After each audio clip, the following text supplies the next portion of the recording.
Totally. I worked for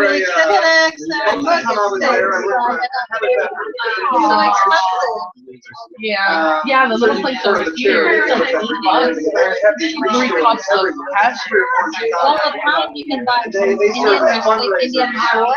$12, I think, per pound. But Trader Joe's really good. Check all the,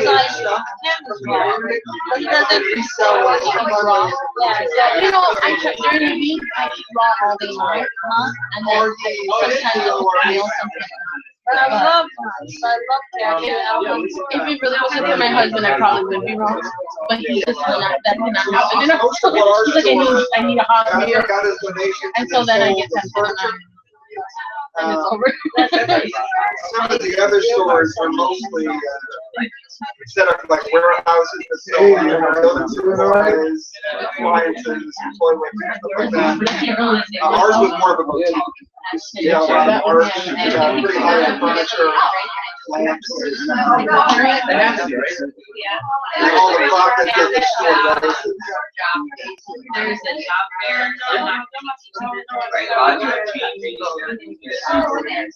Yeah, I have a meeting with the Spanish Coalition for Housing that morning.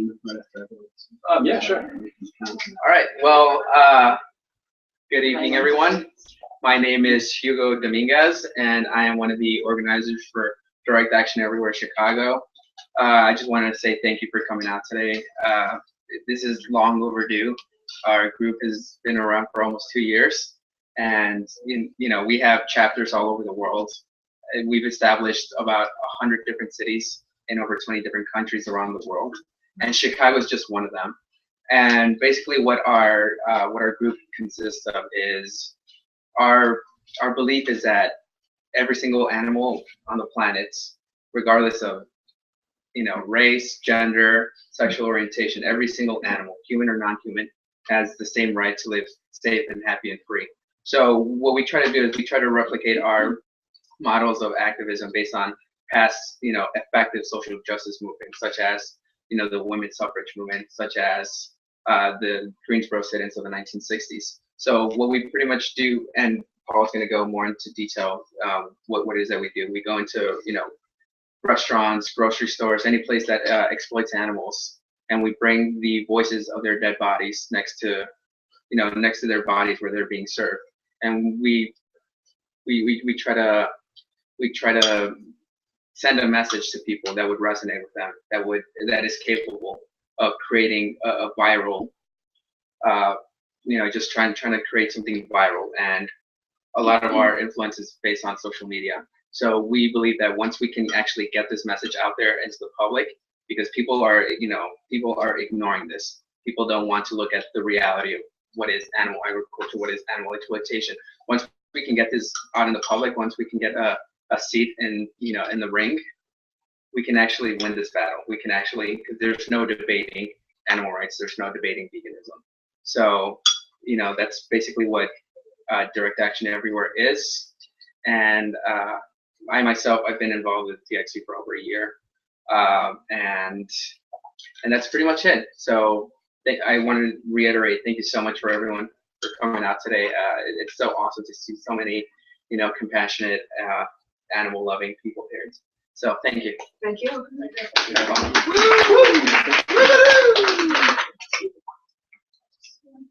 Okay, hi everyone. I'm Paul Darwin, Pickle Slammer, an organizer with Direct Action Everywhere Chicago. And on behalf of all the other organizers and members, we'd like to welcome you all here and thank you for spending this time with us. That includes anyone that's watching on the live stream right now. And we're here to talk about why DxE. And this is a sort of a casual introduction to why DxE. If you're interested by this and you want to learn more, I suggest going to Vegan Chicago's podcast of Wayne Xiong's speech. What if everything we thought we knew about social change is wrong? And also go to YouTube and search Why DxE for the Direct Action Everywhere YouTube's page version of Why DxE, which is about 2.5 hours if you have the time. It's a really educational piece of video.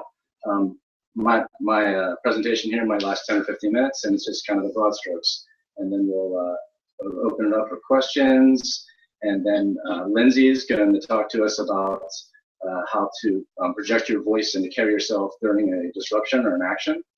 And our friend Minku is also going to talk to you about some events concerning the AATA and how it affects the city of Chicago right now in particular. So, well, I'd like to start by just mentioning, like, DxE is a direct action everywhere, and it's a global animal rights network or platform that people can use to unify their voices to help animals.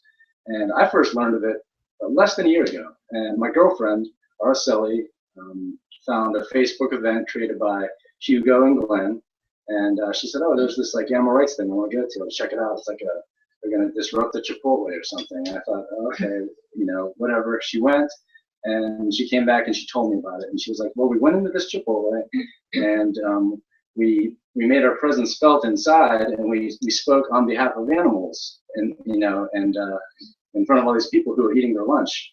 And I thought, well, that's like a horrible way to like turn people to vegans. Like that sounds like jarring. And I'm someone who loves to do like vegan outreach, like one-on-one, like leafleting and talking to people. And if I'm leafleting per se, and there's like a food court around, I've always felt like, oh, it's off limits. That person's kind of sitting there enjoying their meal. I'm not going to give them the leaflet to talk about veganism or animal rights. None. And but what I didn't understand then, that I've come to understand now, is that direct action everywhere is not about like turning people into vegans. It's more about turning this movement that is very much a lifestyle movement or a consumer movement into a real social justice movement. And to do that, you kind of have to be willing to step out of your comfort zone a little bit. You're going to have to do things that actually offend people. Just the nature of telling someone that the things that they do are wrong. That's offensive, you know, and it's regrettable that we have to do anything like that, but it's the truth, and it's just something that we have to do. So with that in mind, I'll proceed. Why DxE? To answer that question, a good place to start, I think, is to ask a couple other questions. We try to keep animals in mind at all times. You know, we don't think about ourselves, we think about them, and we look at things through their perspective, since they are the oppressed individuals in this situation. So what do they need? What does an animal need who is trapped on a factory farm, or who is living on a different kind of farm but destined to die soon, or who is being tested on in a laboratory, or who is swimming freely in the ocean and has no idea that they're about to be scooped up and taken away from their families? Well, what they need is animal liberation. They don't, from an animal's perspective, they don't need to have a more comfortable life necessarily before they're killed, or to have more people have different options, which, don't get me wrong, I love vegan options. I try everything. And I know that like when animal liberation becomes a real social justice movement, it's going to be important for people who say, yeah, this is wrong. So what do I do? And then it's great because you're like, hey, there's a lot of stuff you can do. There's these great foods and all that. But we just try to think about not ourselves and how we'll be affected, but how the animals are affected. And what they need is animal liberation. And when do they need it? Now. No. I think, you know, it didn't show up on the live stream too good, but yeah, I like the W got cropped out. Animal liberation, no, is not our slogan. Animal liberation, yes. Animal liberation now. But yeah, seriously though. Animal liberation, the simple idea that every sentient being, black or white, gay or straight, dog or cat, human or rat, deserves the same safety, happiness, and freedom that we ask ourselves. That's really simple. Like we just believe that, you know, we're all beings on this planet Earth. We all have as much right to be happy and safe, you know, as anyone else does. And you know, we're in a position that we can actually help these animals achieve that. So that's what we're going for. So we want to bring change to the way things are. And where do we want to bring change to? First and foremost, the public. That's where you start. You start from the ground up with regular people and the public and the social norms that they subscribe to, and the way we interact with each other, with the other beings on this planet. then corporations and industries. We want to change the way industries view animals. Right now, they view animals as commodities, and we want corporations and industries to view animals as they view us, individuals, hopefully. And we also want to change the state. So we want to change laws. We want, we want people to not want to participate in violence towards animals. We want corporations and industries to refrain from participating in violence against animals. And we want the state to recognize animals as individuals and to make laws that say it's not okay to exploit someone or kill someone just because they're a cow or a chicken. And so how do we bring this change? Well, the way you bring real powerful change is by forming a strong base, a motivated, dedicated base that's going to be with you through the long haul. In the YouTube version of DxE, Wayne Xiong talks about being here in Chicago in 2006, and where the city was the first to ban the sale of foie gras. And it was a lot of hard work. The activists dedicated to the cause. They worked and they accomplished their goal of banning the sale of foie gras in the city. But then the problem was that after they accomplished that, everyone relaxed a little bit and moved on to other things and other issues. And then the next thing you know, 9 months later, the powers that be sort of swung their forces the other direction and repealed the ban. And it was all for naught. So we want to build a robust group of a grassroots movement, a strong base of people who are committed to the goal of total animal liberation. And because that's not a goal that's going to take a few years to achieve, it's going to be a hard goal, but we want to go for it, and we don't want to stop until we get it. And to build the base, we want to create, connect, and inspire. We want to create activists by people like myself, anyone here, people who maybe aren't vegan yet, people who are maybe vegan but only just sort of living a lifestyle but haven't really decided to try to help animals actively. And we want to connect those new activists through a global network. We do this with social media a lot. Like, we are DxE Chicago, and through social media, and we're able to connect with people all over the world. It's really amazing,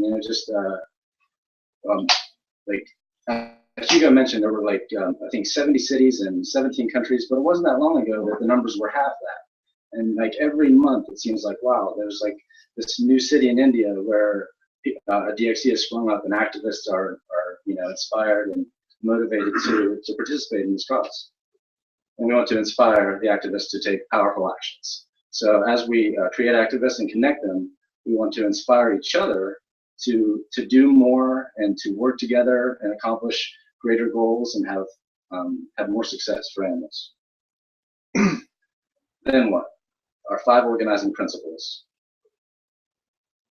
So DxE has 5 principles, and as I mentioned before, we are a network or a platform, not necessarily an organization. So if anyone watching wanted to start a DxE in their own town, they don't have to sign up for DxE or fill out a form or do anything. You just go to the website and follow the principles, and then you are DxE Small Town USA, wherever you may be. The first principle is we believe in and fight for total animal liberation. And I spoke about that in the beginning somewhat, and that means that we just want to liberate all animals. We know it's an extremely ambitious goal. We know that it won't happen overnight, but we do believe that it can happen. We believe that worldwide people can change the way that they view animals, from commodities to individuals. It seems like it's so far away right now, but it shouldn't be that big of a stretch. I think a lot of people here were so passionate about animals that it actually seems foreign or hard to believe how some people don't feel that animals are individuals who deserve equal consideration. So if we believe that in our hearts, it shouldn't be that much of a stretch that we can believe that the rest of the world can get on board with that idea. Obviously there's cultures who it's not feasible. There's cultures in the past who had to participate in the use of animals to survive, and people still do. And that's a separate issue. But there's so many people right now who don't need animals to survive. And I think a lot of those people, deep down love animals. They love this animal or that animal. But, society sort of trains us to exploit this animal or a different animal. So we're fighting for total animal liberation. And The second principle is that we take and ask others to take nonviolent direct action. So people hear like nonviolent direct action and think different things. There's different misconceptions about nonviolent direct action. Some people think that it's illegal, or that it's like an underground thing or something you do secretively, but that's not the case. Like nonviolent direct action in its most basic form is just doing anything that you believe in despite the fact that it goes against social norms and it acts like outside of the system. It doesn't accommodate a repressive system, it stands up against it. A small example would be, I was talking to a friend the other day, and we were talking about DxE, and they were like, I don't know about like direct action, I'll be into that. And then later they mentioned that at their job, doing like gardening and stuff, there were some interactions with animals that were being exploited that they refused to take part in, you know? And I said, well, that's the direct action right there. Like by speaking up to your employer and to the people around you, and just saying like this thing that's happening right now, I won't take part in it, even though my job entails that I do. That's actually a very powerful form of direct action. So direct action starts with you, and it can start anywhere in your life. It doesn't have to be certain preconceived notions of what direct action is or anything that DxE specifically does. But nonviolent direct action is just what it sounds like. You know, first and foremost, nonviolent, because that's just we don't want to participate in violence when we're trying to struggle against violence. And direct action in the sense that you're doing something that's not fitting in the system, it's going against, you know, the oppressive system. We tell stories to inspire. Humans' brains love stories. Like I love a story. Like we can be moved when watching a movie, and or read something or hear a story in person. And at DxE, like we want to touch that base. We don't want to just point out facts about violence against animals. We want to tell personal stories about animals. Our friend Kelly in California went into a restaurant and told a story of her little girl Snow, and what her little girl Snow went through, and how horrific it was, but how joyous it was that Snow is no longer in an oppressive situation. And it was a moving story. It went viral, and people were talking about it. People were surprised that Snow was actually a chicken. They assumed that Snow was a girl, but you know, she's happy and healthy now, and it's a beautiful story. And that's the kind of thing that people like to hear, whether it's a feel-good story or a sad story or anything. Like stories just help connect people together. Speaking of connecting people together, we're a community, and that's a huge part. And community is a huge part of, you know, any movement. Even if you're just talking about like the vegan lifestyle movement, you know, when some person like decides like I don't want to eat animal products anymore, I want to be a vegan now. Well, it helps so much to have some other friends or some other people to support you through that and to work with you through that. And so DxE is no different. So when you decide you want to participate in activism and actively try to fight for animal liberation, then having this huge group of people that's on board and wants to do it too and is excited to do it too is just amazing. It's so powerful. And when we all get connected, we hold each other accountable, and we challenge each other to do more, and it's a beautiful thing. And then the final principle, and my favorite, is I think it's the most important one, is that we dream big, and we have the courage and conviction to see our dreams come true. Some people might believe that animal liberation can't happen. Like we're so far from it now. Like, but I believe that it can. I honestly believe that it can. I honestly believe that it will. I honestly believe that right now is the prime time for us to do this. Social media, the ability to speak freely where we are and different places around the world, and to have so many other, like, so much education at our hands, and the factors all seem to be coming together to tell me that this is the best chance that as a society, as a world, human beings have the ability to say, okay, this is not okay what we're doing to animals. Let's turn this around. Let's recognize that animals are individuals, and let's go for it. So by having this dream and believing that we can accomplish it, we help inspire others to join in our dream. If we don't dream big, we're not going to get big results. If my dream is to you know, help animals maybe live in a more comfortable life before they're killed while they're being exploited, that is good for some animals and maybe ultimately dangerous. But the thing I'm getting at is that it's not a goal that people are going to get behind. It's not something that people want to say, I want to do this so bad that I'm going to dedicate, a lot of work to it and fight for it to the end, because it's just not what we want. It's not what they need. They need animal liberation, and that's what we're working for. And we believe that dream, others will be inspired to do the same. And the good news is that it's working.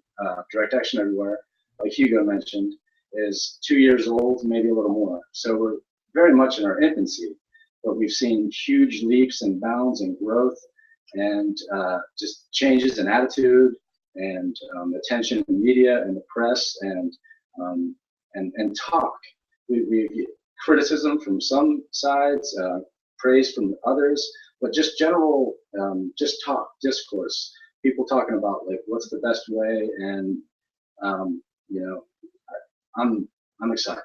Okay, I think we're really onto something, and I'm so happy that you all came here today to listen to this a little bit. And I'm gonna wrap it up there for myself, and Lindsay will come up and talk to you about some actual techniques.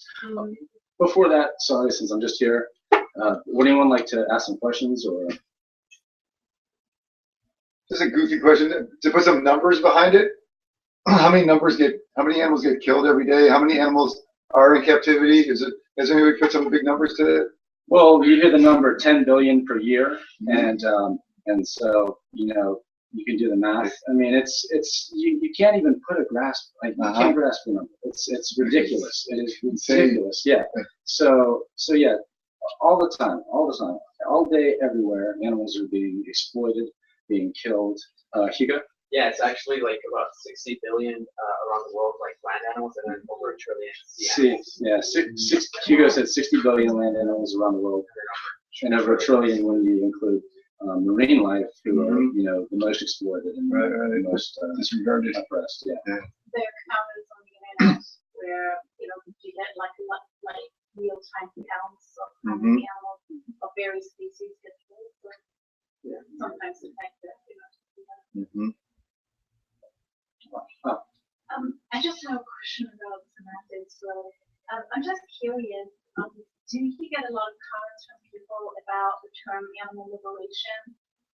Because I can imagine people might associate that with the animal liberation front.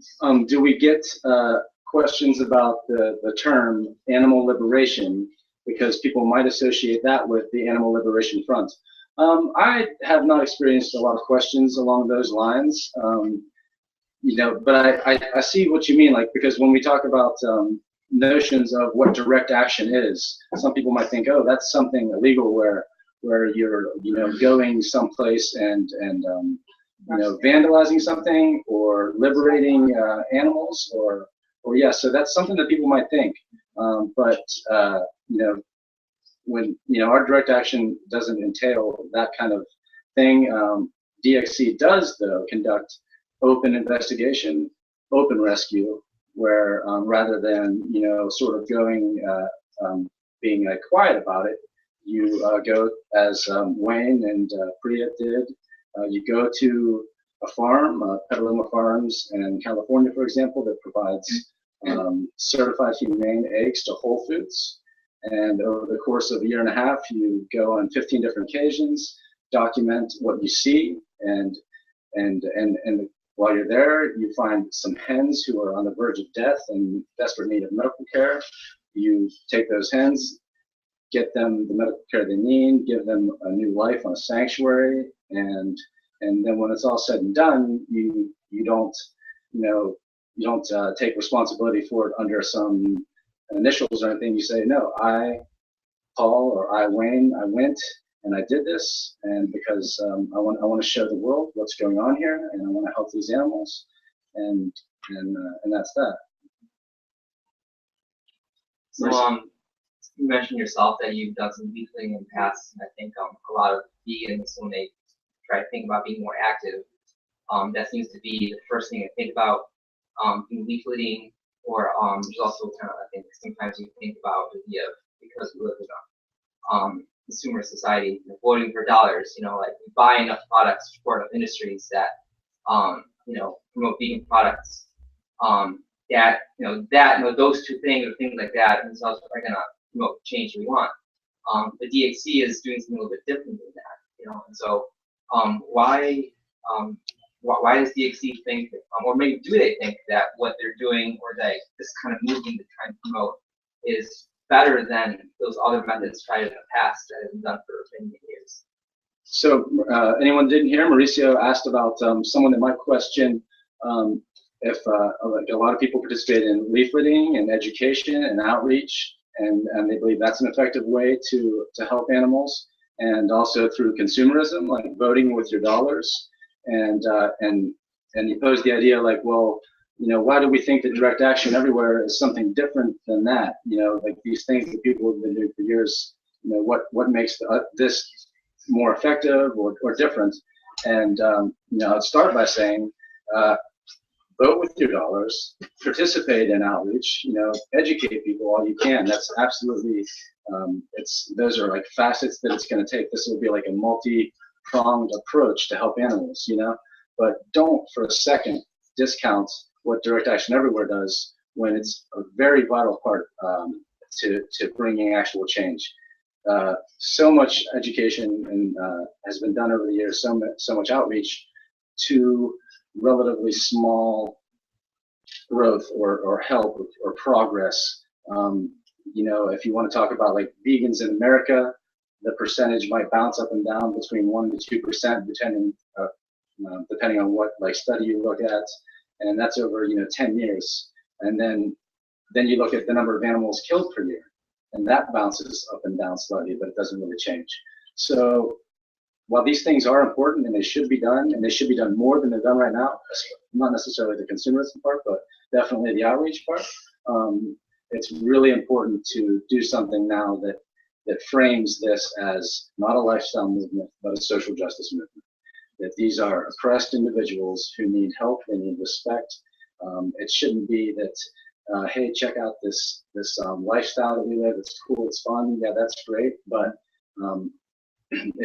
there needs to be a voice that says, okay, it is not okay to hurt these animals. Like, this is not something that is okay. This is wrong. We shouldn't be doing this. That's something that a lot of people are afraid to say, because like I said, it is offensive. You're telling people that the things that they do are wrong. And that hurts. Someone tells me that, my initial reaction might be to be defensive, but initial reactions be damned, the truth is the truth. And that's that, animals deserve to be free. They don't deserve to be exploited or killed. And it's time to start recognizing animals as individuals and giving them the respect they deserve. To add on to Paul's commentary, there's a lot of infighting within the animal rights community, and most of that infighting is over tactics and methods being used. But there's a really huge difference between doing like vegan outreach and leafleting and doing direct action, because they both have different outcomes, different goals. So with vegan outreach, you're trying to change people's, you're trying to alter people's behavior. You're trying to, talk to them and tell them like, okay, you're trying to create like individual change. Whereas with like direct action, with these kind of protests, you're trying to create, you're trying to change the culture itself. You're trying to create this massive, social change on a massive scale. So there's really, while you may see this kind of like conflict and like arguing between these two different methods, they do not have to, they're not mutually exclusive. Actually, they should be both working together within the movement, so that they can both create like even more positive effect for the animal rights movements. And we also do leafleting after a protest, because whenever we do a protest, people are really we leave a lasting impact in the people that we protest. So people come outside of Whole Foods or Chipotle, they're like, hey, what was that about? Can I have a leaflet? Or so we have like these really long, extensive talks with people that are inside of these restaurants and inside of these grocery stores, wanting to know more about what we do. Another question? Sorry, yeah. I'm just curious, because I really don't know, but is this tactic not sometimes more alienating than helpful? Because I mean, I just see sort of the dude with the flowers coming into the restaurant trying to sell you flour, and people are already like totally annoyed by that. But then when somebody comes, and I don't know what you guys do if you hold up pictures or, I mean, not actual bodies, right? No, absolutely not. Yeah, But I mean, absolutely not. does that not lead to a large percentage of people being like pissed off? Yeah. Yeah, go for it. You go. Yeah. Our most, we're not that concerned about of course we want to positively impact every single person that's inside of the grocery store and create this kind of change. But our concern isn't that much with the people involved in at the moment that we're doing it. We're trying to create like this really positive and this really powerful action and presentation that people around the world are going to see through social media. So videos messaging, and then we post it exactly. like, And the reality is also you're not really no matter how hard you try, you can't really change someone's opinion about something. It's my strong opinion. I don't know if anyone else feels this way also, but the whole point of being an outreach is to assist people in something that they've probably already thought about, something that because if you try to give the most the most hard-headed non-vegan leaflets, most likely they're just gonna throw it away.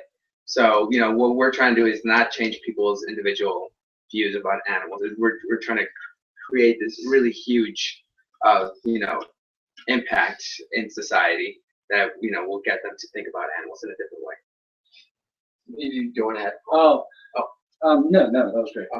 Can I? Sure. Go ahead. Yeah, I just want to kind of respond to that as well about the whole idea of like disruptive actions. I mean, there's as folks from the DxE kind of model their activism on, it's sort of there's a legacy of disruptive actions in all kinds of social movements, even today.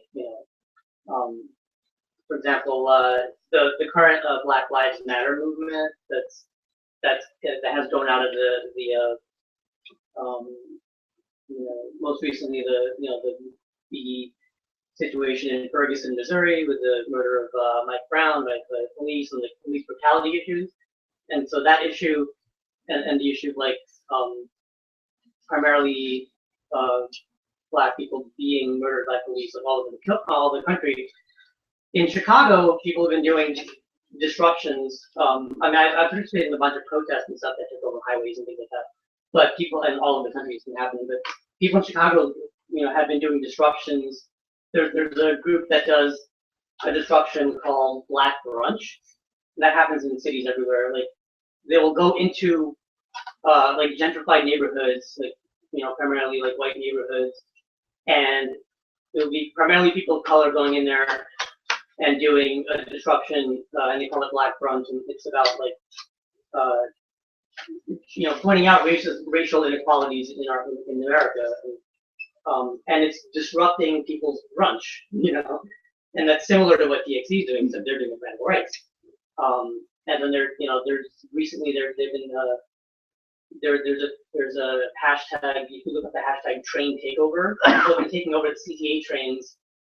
There's a campaign right now to get reparations for I think about 200 people who've been tortured by Chicago police, and the police officer who had been torturing them is getting a huge pension. Like he's a retired cop, whereas like his torture victims are getting nothing.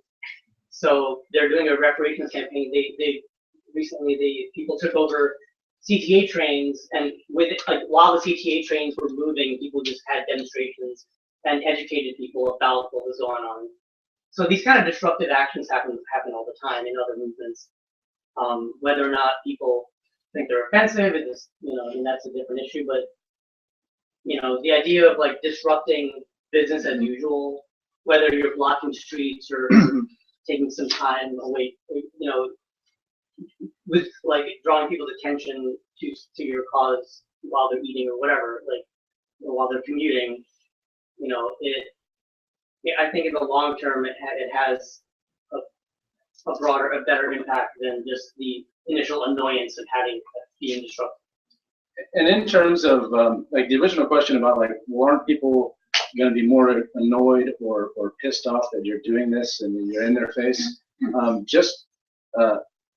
People really aren't always that pissed off. Some people are. Some people are mad. But a lot of times the reaction is like, what?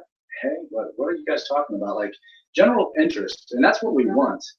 If you're like, when I'm handing leaflets out, like I connect with some people that way, but then a lot of people, don't connect with. They might just keep the leaflet in their pocket, or they're not paying attention, or anything. But this is a way to cause a disruption, to be heard, to let the animals' like plight be heard. The animals have been ignored for so long. Like this has been going on forever. And in order to actually shake society out of this, it's going to take, being loud, being disruptive, like not operating like within the system, like talking to people in the nice way necessarily, but like just being honest, like just showing up at a place where violence against animals is normalized and letting everyone know like this shouldn't be normal. Like that, there are individuals who wanted to live, and now their dead bodies are right here for no good reason. And where do you see the difference between like your movement and something like PETA, for instance? Because PETA is like hugely full of it. I mean, PETA is probably the reason why a lot of people are completely closed to the subject of animal rights, because it's so polarizing, right? So I mean, well, how do we compare ourselves to PETA? Like, because I mean, PETA are like loud and shock value and in your face, and have been for a long time. So I guess well, I'd like to speak to that. With PETA, a lot of times their tactics, they are using some very obviously sexist tactics, using women's bodies and objectifying women's bodies through I'd rather be naked than wear fur in order to get attention. And the attention ends up being on the nudity, the sexuality, the objectification of the so-called activists, rather than the issue at hand, the real victims, who it's really about, which are the non-human animals. So, I think that's one of the big blatant things that is ostracizing about PETA, is not necessarily their message that we should have ethical treatment of animals, but the way they're saying that, and in doing so, objectifying the people who are involved. So I know there's a lot involved with PETA, but I wanted to speak to that extent. I know another reason why PETA is very polarizing is just because the idea of like animal rights, just the idea of treating animals like the sentient beings that they are. People will look at the very biggest organization that that tries to get people to look at animals as sentient beings, and they'll attack it. So obviously they're going to go to PETA, because PETA is known as the biggest animal rights organization like in the world. So any organization that tells you that you shouldn't eat animals, they're going to attack it. So the reason, apart from being like pretty sexist, and some of their other tactics are just really bizarre and just really awful. They're a huge reason why they're polarizing is because they're telling 98% of the population that they shouldn't be eating animals, which is also expected and normal. So kudos to PETA for being polarizing in that respect. In that respect, yeah. But like Lindsay mentioned, a difference between us is that rather than actually employing an oppressive act, we want to do the opposite. We want to recognize all forms of oppression and participate in none. So we wouldn't feel comfortable with what we're doing if it was helping animals, but at the same time it was objectifying women or racist against Asians or anything like that. Or have kill shelters for that. That's also very. So maybe segue from talking about PETA and outreach. So it seems like a lot of other outreach organizations, their end goal is that everyone go vegan. PETA, their tagline is, they have a website registered, Go Veg. You know, like pretty big. You want everyone, it's pretty obvious, you know, like their end goal is everyone to become vegan. And you see that a lot of other, you know, animal rights or, you know, we call them the vegan organizations. So, you know, I've heard, you know, the DxE's end goal is not that everyone go vegan. So can you maybe explain a little more about that and why is that not true? So it's not that we don't want people to go vegan. That's like we want people to be anti-speciesist. We don't, because the word vegan has such a negative connotation attached to it. Because you know, when people think vegan, they think consumerism. They think, you know, just lifestyle. They think all this stuff. But you know, and it's a shame because veganism used to be like a social justice term, but now it's you know, oh, let's go buy some tofu term.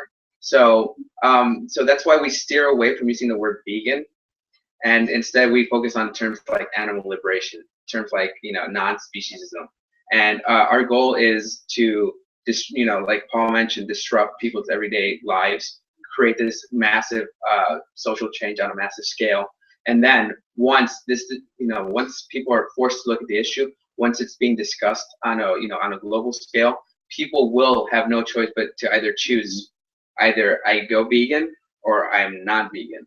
So, you know, our immediate goal isn't to get people to go vegan. Our immediate goal is to force this issue so that people can later, you know, decide, you know, do I want to be an animal exploitator, or do I want to be, you know, someone who believes that all animals should, you know, should live? Because I know that all people love it. You know, I am like about, there was this poll that said about 98% of people, you know, are against animal cruelty, but 98% of people participate in animal cruelty.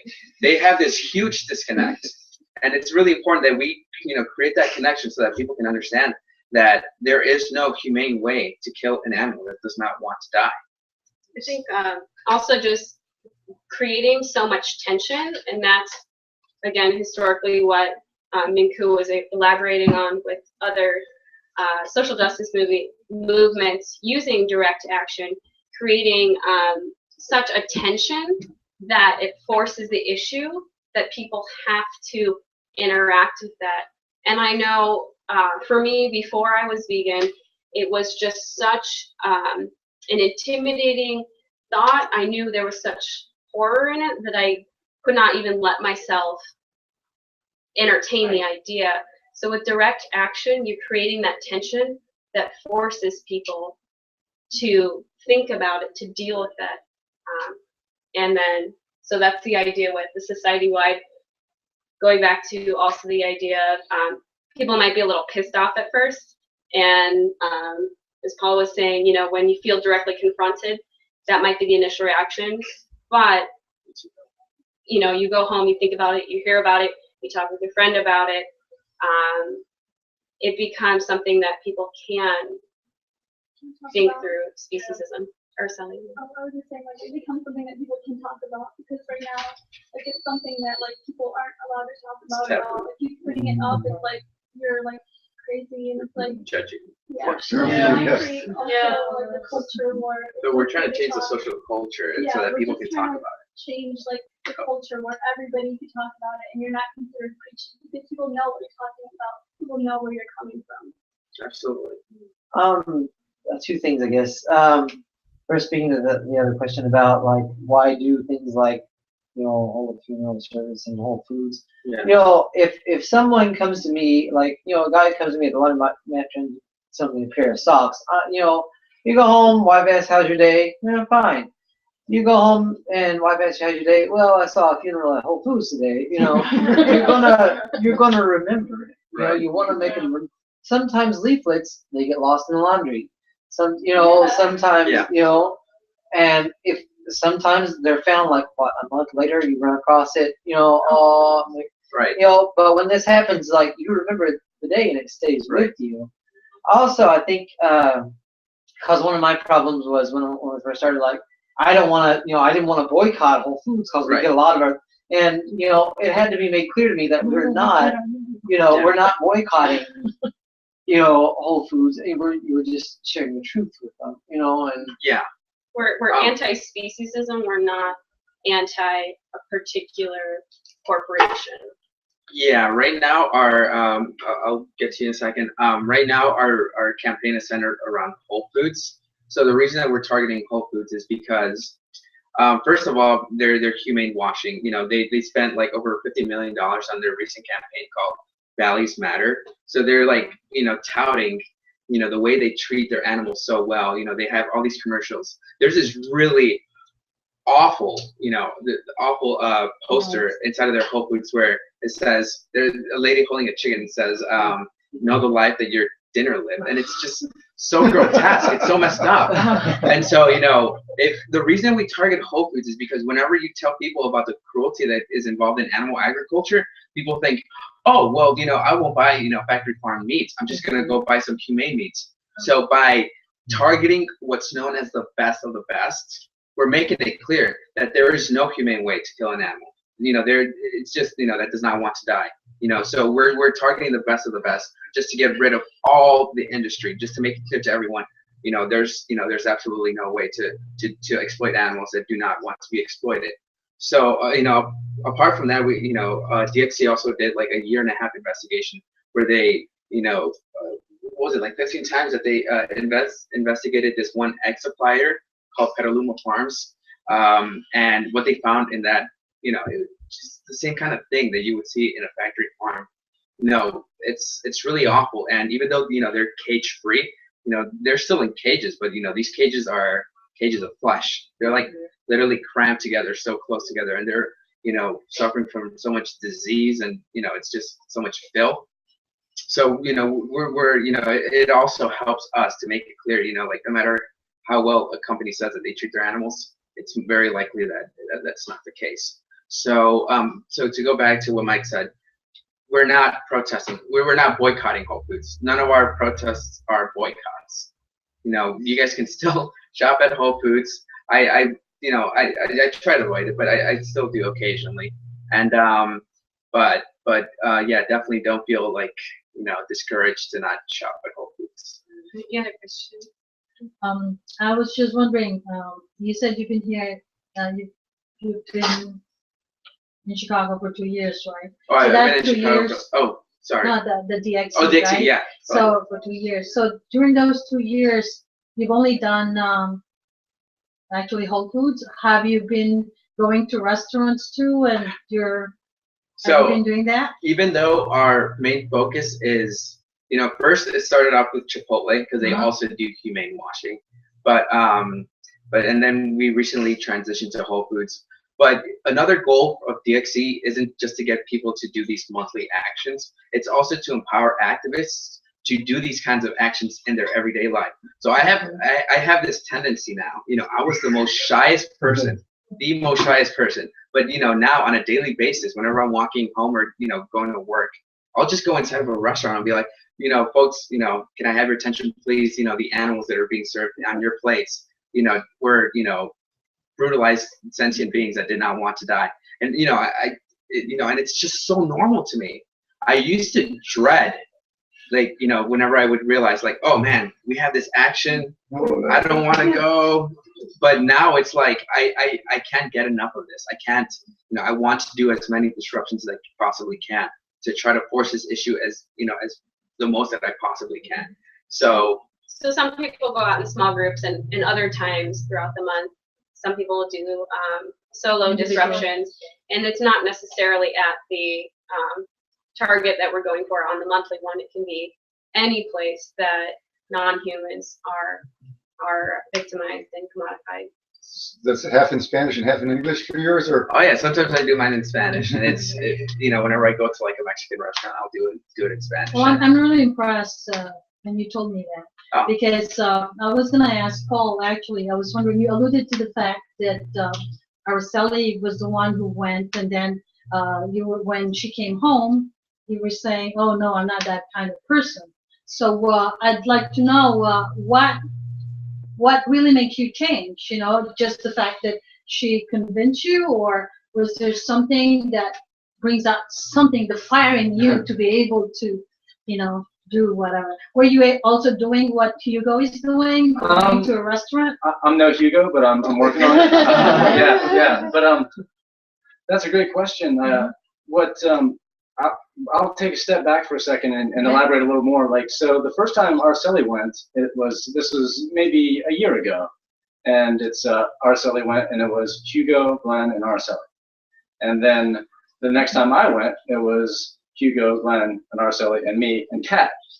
And so it was a really small, so I'm like, what is this? This is like a waste of time. It's just a few people, you know? But even when it was just like the 5 of us that first time, we like made such a connection with different people in different ways. Like, you know, customers wanted to talk to us afterwards. Like when I leaflet, you know, I stick my arm out and I make eye contact and I smile and I say information to help animals and like hopefully engage someone in the conversation.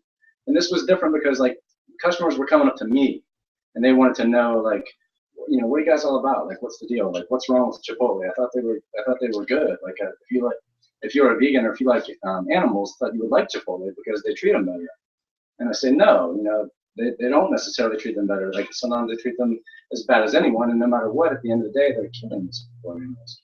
But so it wasn't just that though. That's like a real world experience. But really, what it was just having an open mind and a rational mind, and listening to, for instance, the Vegan Chicago podcast where Wayne came to town and gave his talk about social change. I beg anyone to listen to that. You know, I'm up here trying to tell you guys why DxE, but I'm not as educated or as studied. Like, you know, Wayne was a dedicated activist here in the city for so many years. And, you know, he, you know, gave out as many leaflets as anybody and was disheartened by the results. I think the crux of his argument in this talk is that, you know, he leafleted so much for so long on his college campus that according to, you know, certain organizations' data, there should have been so many more vegans, and there just weren't. And so he just, you know, became obsessed with studying social change at different, you know, respected universities and social sciences, and just read and learned. And so to listen to his talk and to hear him, you know, elaborate on all these things and back it up with you know, data, it's really impressive. And as someone with an open mind and a heart that wants to help animals, I think if you really give that a chance, you'll be sold. You should at least give it a try. You should learn more. You should, you know, not just be so hesitant to do it. I mean, yeah, that's what it was. It really makes a lot of sense. Like when we talk about, you know, you asked like, well, do you do other places besides Whole Foods? Or, you know, it's not that Whole Foods is like our enemy. Like our enemy is speciesism. You know, it's a societal problem. Like no person, no consumer. That's not who we are against. We're just against speciesism, the idea that animals are commodities. And Whole Foods is just the place. It's just the place where we go to voice this, because Whole Foods gets media attention, and because of the obvious reasons of the way that they portray what they do as humane.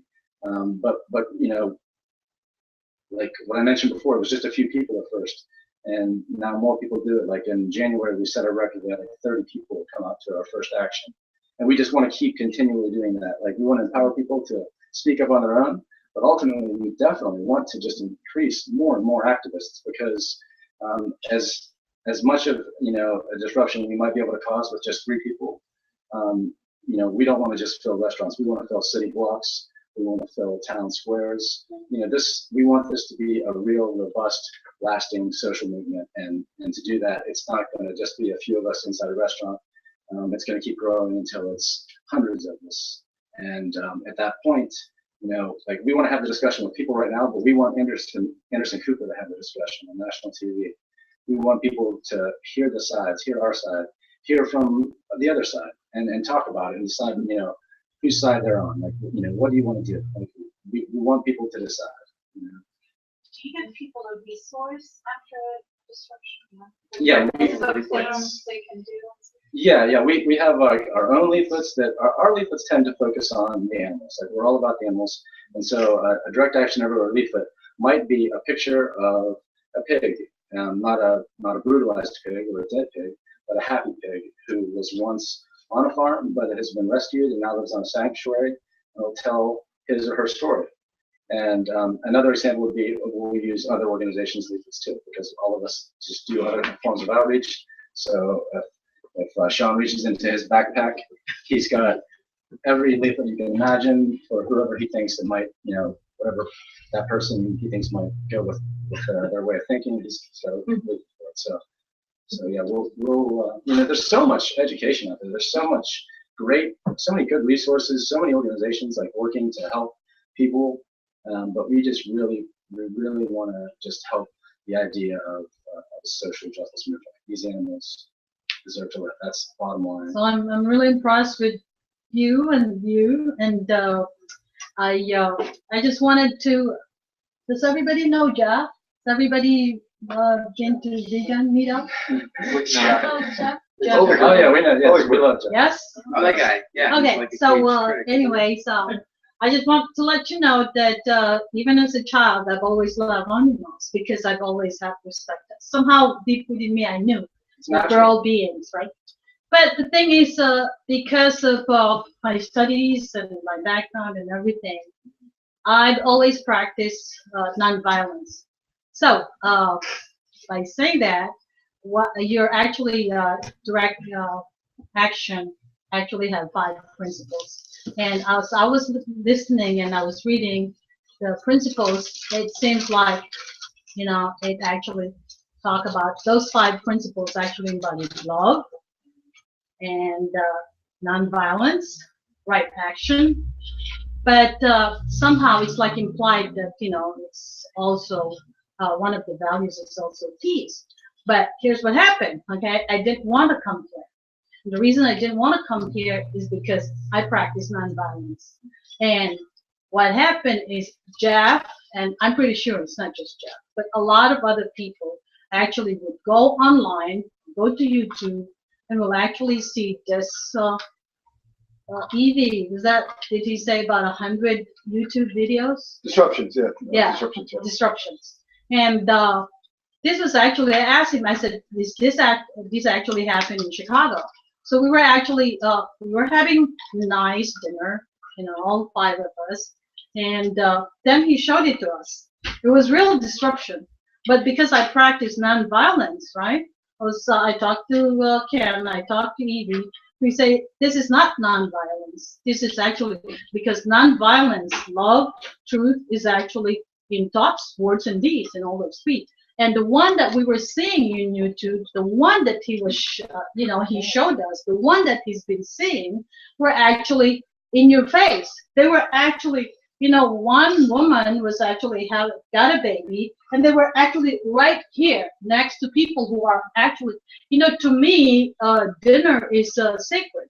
It's like, it's like having a communion with divinity, with the whole thing, regardless of, whether it's animal or not. Because we're not really here to judge. But they were eating like this, and they were right in your face, and they were actually doing like this. They were pushing, and so I said, did this happen in Chicago? And then we checked and said, no, this is actually in Tucson, Arizona. Yeah. So I'm glad that you're not, that's why the first question that I asked you, what did you do? And you were actually saying, oh, you go there and you say hi. That was nice. That's really nice. Yeah. I'm impressed with that. And what you're saying, with Whole Foods, I'm willing. I would like to be involved, but not the ones that. Yeah, to add on to that, we're like about 2 years old. We're still getting the hang of things. So you're saying you're gonna be like that? And Tucson, no. Tucson is also like they just barely started their chapter like 2-3 months ago. Like very recently. So they call chapters or cells? We're calling. So you probably should videotape yourself and just actually one and put it in there, and that's very impressive. We were thinking about like showing everyone a video of like how these actions are supposed to go. That is definitely probably one of the most confrontational videos that you'll ever see, but it never gets to that point. I want to add that the customers and the employees were attacking them. Right. Like they. Like we never. Were not like pushing anybody. They were being attacked. And when history has never favored bullies, the more we put them in the spotlight, the faster they're gonna dig themselves into a deeper hole. That's just what happens. If you were on the fence about animal rights and you saw a video like that of activists getting attacked, whose side would you be on? Like, would you be on the activist side or the? Well, there were actually protester? five of us, and 4 out of Yeah. 5 actually sided with the diners. I'd Because like it to was, add it was to- very, well, it was very, very confrontational. Yeah, but, the- but they were attacking the activist. So typically it's the words, Uh-huh. and you don't go up to people's, you're not like walking up to their Yeah. face. We walk in, we stand with the sign, and then there's some sort of speak out, so a short speech.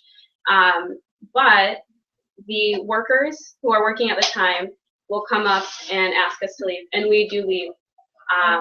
But there have been some instances where workers will get in our face and push us, the activists, and we never fight back.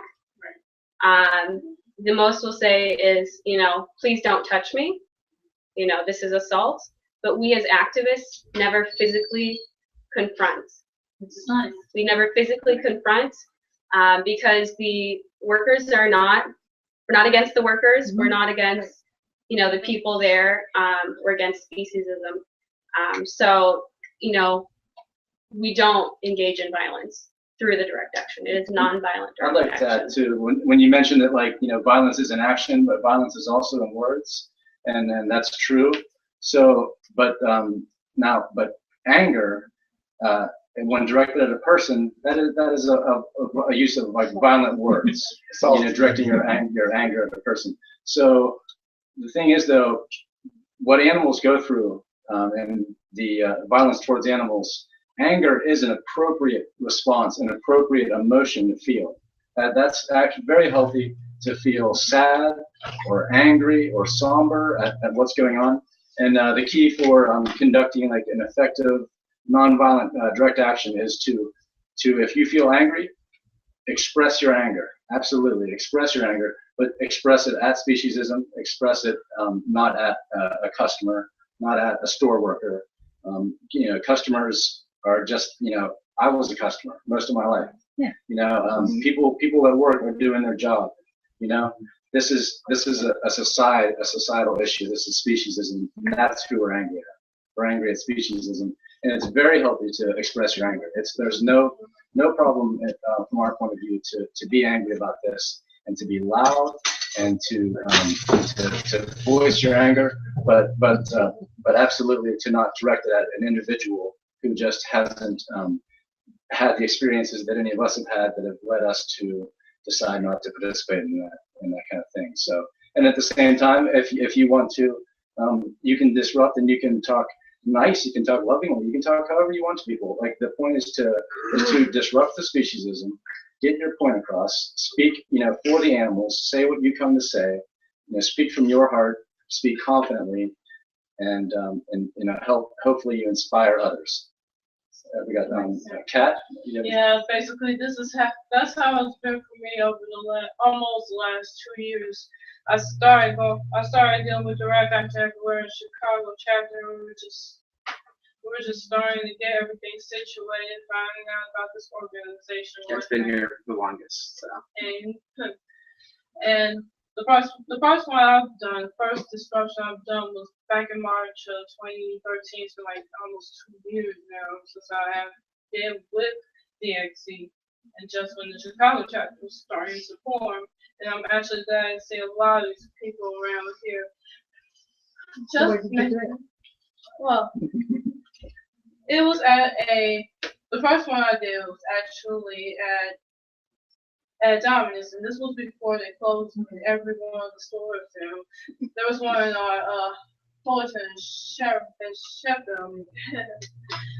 I have to remember this called Catless. So we pretty much made a little video. We were right in front of the meat aisle of our places. Just getting ourselves situated, got our confidence, just voiced our reasons about animal agriculture and animal rights. So I thought this is like the best thing we could have done. And I'm actually glad that the Chicago chapter is finally Start probably getting more activists around, anybody from the north, south, everywhere in between. So this has been the best way ever. But the best you can do as an activist is to deal with the decline yourself, watch your body language for one, and I would guarantee that to be a good thing. I think maybe that's a good segue. Oh, yeah. I wanted to talk just a little bit, I won't take too long, just about when we're in an action, when we're speaking, just some ways, like Kat was saying, our body language, the way we're saying words, changes how people hear the message. Yeah, in other words, the escalation is key. Right. So one thing, I think, again, first and foremost, is who are we here for? Why are we here? To keep that in the front of your mind. We're here for the animals, and we're here to speak for them. So keeping focused on that is the first thing. As far as body language, holding yourself up, keeping your head up, keeping your body open, and that can help you project your voice, because we don't always have a megaphone, and our voice is our instrument, our voice is our microphone. So I just wanted to talk about a few things. So one is taking big deep breaths in order to project our voice, because if you're in a grocery store or a restaurant, there's a lot of people around, I'm talking really quietly and I'm kind of doing this. No one's going to hear that message. So supporting our voices, speaking with confidence, believing what you're saying, and then trying to articulate the words, because it's hard to understand, it's hard to hear. So really articulating the words we're saying so people can understand them, and it might sound a little silly when you're doing it in a living room or talking to your friend, but when you want someone to hear your message, you say it with confidence, you say it projecting, and you articulate it, and you have upright body language. So that's what I wanted to briefly, just kind of some tips for speaking out. And then, do they end up loud, or how does that work? No, that's a good question. That's a good question. So typically, they ask us to leave, and we leave promptly. We might not leave at that exact second. We're not cutting off the word we're saying, but we start to make our way, and we chant as we march out, and then we'll typically be outside of that location for a while. As long as we leave when they ask us, as long as we're on the sidewalk and we're not blocking an entrance, we have every right to be there. Don't they ask you to leave right away? I would think if they had any rooms, they'd ask you right away. Yeah, I mean, yeah, you'd be surprised. Some people, don't ask us to leave right away. Yeah, they don't know what to do, or it's a busy establishment or a restaurant, and it takes a while for a manager to make their way to you. Yeah, and it does. But yeah, people ask us to leave, and then we don't leave right then, but we finish what we came to do, which our disruptions don't last long. There might be 5 minutes or so in a store, and then once we've done what we think is necessary to help draw attention to the issue and inspire more people to do the same, then we do that. Evie, the way Hugo, his style is really good, because he just walked by himself in the restaurant and then start talking, so nobody have any clue, and he already delivered his speech. Which one was it? I'm really impressed. Which one was it? When you go in, you go by yourself in a restaurant. Are you talking about a specific video, or? No. Oh, you in see my speak out? What you just said. Oh, okay. Yeah. It's just, you just go inside and you just. Because usually if you go in a group like 5, 10, everybody's already ready to push you out. But if you go by yourself, I think you're more likely to get pushed out if you're by yourself and in a group. It was asked how often do we do disruptions or actions? At the minimum, monthly, but that would be like a day that we actually set a date and try to encourage people to join us.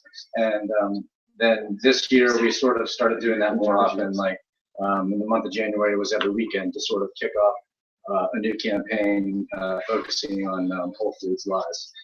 But then, you know, any time, like, you know, we're, like we mentioned community, so we're all, you know, friends, and we, you know, we would just, you know, if I'm in the city, I'm from an hour north of here, if I'm in the city and it's a Wednesday, I'm gonna like see if, you know, somebody wants to go get some food or whatever, Kitchen 17, get some pizza. So if Hugo wants to come, and afterwards, you know, we'll be like for instance, we were with Carl the other day. Carl's our new friend, and he came to our first Whole Foods disruption with us. He was impressed and motivated and inspired. And what we want to do is, like we say, empower people. And you know, I started not that long ago, and I would just sort of like stand there and hold a sign and participate and do what I was asked. And then, but then like Hugo specifically would be like, he'd be like, hey Paul, like help us out, like why don't you lead this next one, you know? And that's what we want to do. Like, you know, you want to go from just sort of curious and then you know, get involved, and like, and that's what we always do. Like we invite everyone to come and try it, and then if they like it, come back, and if they ever want to, like we strongly encourage people to like play bigger roles, to help organize, to help in any way they can. But yeah, like, so, you know, we were out, and Carl had been with us a few times, but he hadn't done a speak out himself. And so Hugo said, you know, hey, let's like, Carl, let's go, like do your first disruption and see, you know, how it feels for you, you know? And Carl like spoke from his heart. He didn't have anything prepared. I'm a kind of like nervous guy where I feel better if I've like rehearsed something like a, you know, 1.5, 2 minute speech or something. And Carl just spoke from his heart, and it was moving. It was really good. And when do we see it on the YouTube? Oh yeah, we could show, like we'll bring it up for you later. Especially actually then days later, it was Valentine's Day, and I was working. A lot of people were working, but Hugo and Carl were the two members that made it out to make it a point to go to Valentine's Day to give us dinners and deliver a message of love, and you know, focused on our love for the animals, and to ask people to, you know, to extend their love to other creatures, and it was beautiful. So yeah. Impressive. Yeah, thanks a lot, everybody, for being here and being so interested. So many questions coming. And yeah, like really great. And like I mentioned before, Mika is going to talk now about some like really important events that are taking place right now in the city that I think a lot of people find interesting. Do you think that we should show a video after making your Sure. Yeah, sure. Yeah, we'll definitely show Joy some videos. Yeah. I mean, like on the TV. Yeah, absolutely.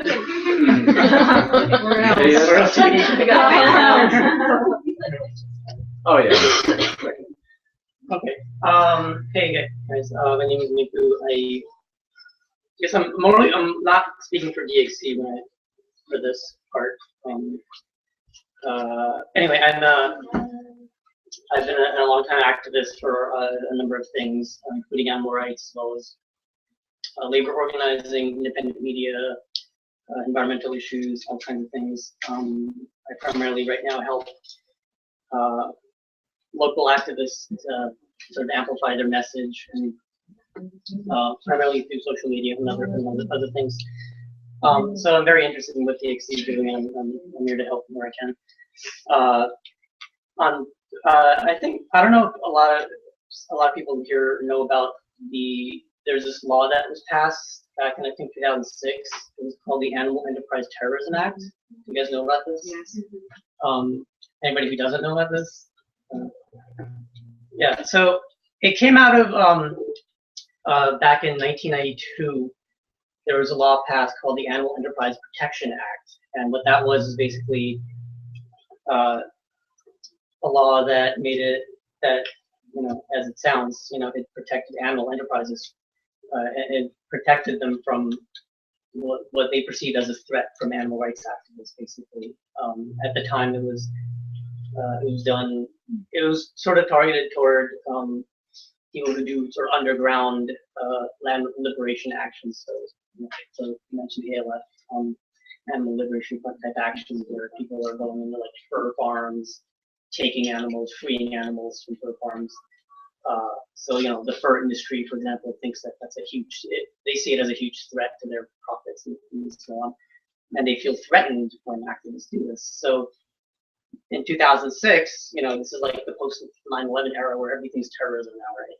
So that became the Animal Enterprise Terrorism Act, where they just enhanced they broadened the definition of animal enterprises to include any business that sells animal products or does anything with animals. So Whole Foods is an animal enterprise.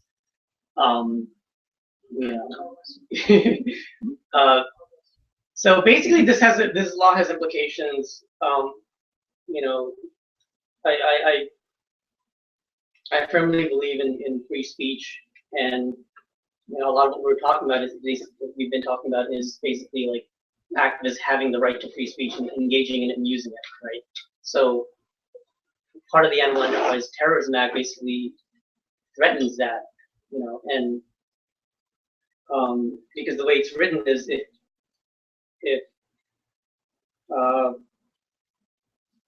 if you do an action where it causes, if you do something illegal, basically, that causes a loss of profit, economic loss to an animal enterprise, then you can be, brought up on terrorism charges in this action. It is being challenged in court right now.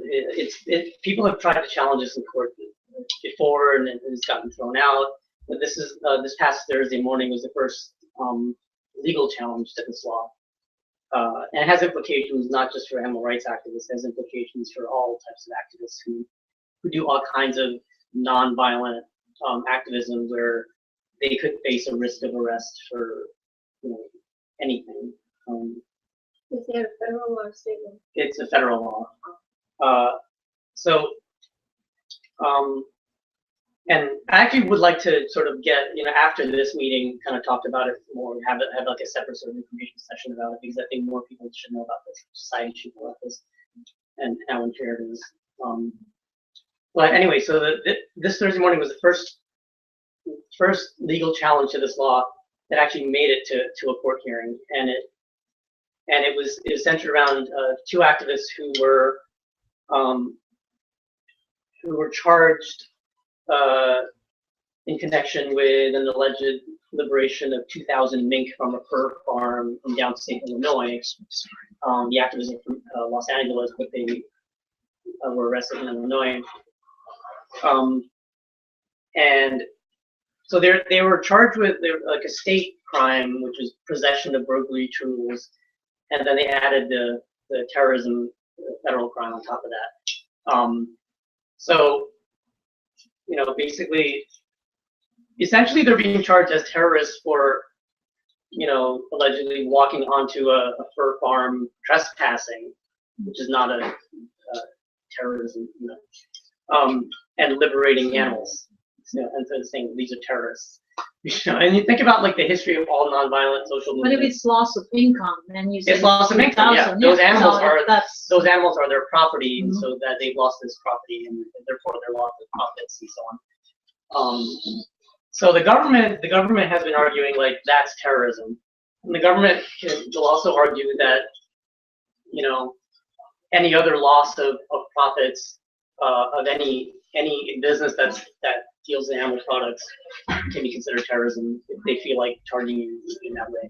So I don't want to scare people. It's kind of dangerous because when you think about it, a restaurant, if you're actually there and then like maybe 4 or even 2, customers will actually walk out and not pay. That's a loss of income. Sure. Yeah, that's where the wording is very scary. Yeah. I don't think anyone would be prosecuted that way. But the fact that it's worded in such a way that just protesting outside, like maybe you go to SeaWorld and say it's wrong, and then you're protesting SeaWorld, and SeaWorld stop your fines, and all of a sudden But Yeah, that's kind of, yeah. I mean, there was a lot of activism going on, a lot like in the 90s, which had led to the first law, the Protection Act, and then, basically, so Thursday morning they had the first, court hearing about it. The Center for Constitutional Rights is this legal group that's taking on the case on behalf of these two defendants. They made an excellent argument to the judge on why it's unconstitutional. Everything is wrong with how they're defining terrorism and how it's infringing on free speech rights and how it's going to have this chilling effect all across the board of animal rights and other types of activism, environmental activism, and other forms of activism. The government's rebuttal was basically a bunch of garbage, which I don't want to get into that right now. We can talk about that some other time. But they're going to have a second court hearing on March 24th. So between now and then, people. I feel like people should learn more about this issue. Try to maybe, I don't know if DxE wants to try to organize some kind of education event or something around this issue. But if people want to organize, whether as DxE or just independently around, reaching out to the public about this issue and saying like, hey, animal rights activists are not terrorists.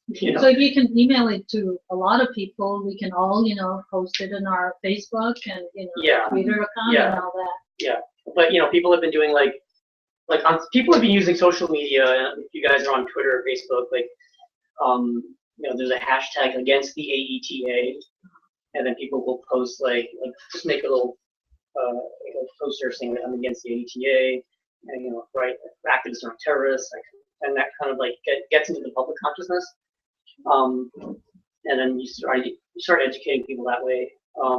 There's also the need for the prisoners who are being charged as terrorists. They need support. They're sitting in jail for liberating animals. They didn't do anything violent. Well, if you're interested, there's actually a hashtag, We Are the People, and that's about 2 million. And if you, post anything there, just put for a hashtag, We Are the People, 2 million people. Okay, I'll look for that. So yeah, I think we were talking earlier, there's interest in, maybe getting people to go to the courthouse and maybe, demonstrating outside of it. Yeah, we can demonstrate outside, either on that morning or in the day leading up to it. Try to have educational event, even fundraisers for the prisoners who have to face these legal fees for, doing something that everybody, nobody really thinks it's terrorism, except some loonies in the animal exploitation industry and the government. But this is kind of it's a really big issue, and I think it just needs more awareness around publicly. So something I just want to put that out there. Thank you. So nice. Thank you. So, yeah, sure. Thinking about if you guys would like to look at a video, just in case you guys haven't seen what DxE is about. I don't know which one you guys want to put up. Machine is my favorite. As long as you're not Arizona. Oh no, it's not that one. Which one's your favorite? I think Ghost in the Machine. You're there too. Should I just play on there? I like it because yeah, we'll just. Yeah, I mean, it's nothing against the activists that were involved. It's Michael's, I'm not sure. They just had a strong reaction from the people around them, and I think the most violence so far. right, and Yeah, it's okay. not. They did not initiate physically. Thanks a lot if anyone's still watching Or this. say that you're playing on YouTube? Yeah, It's also because they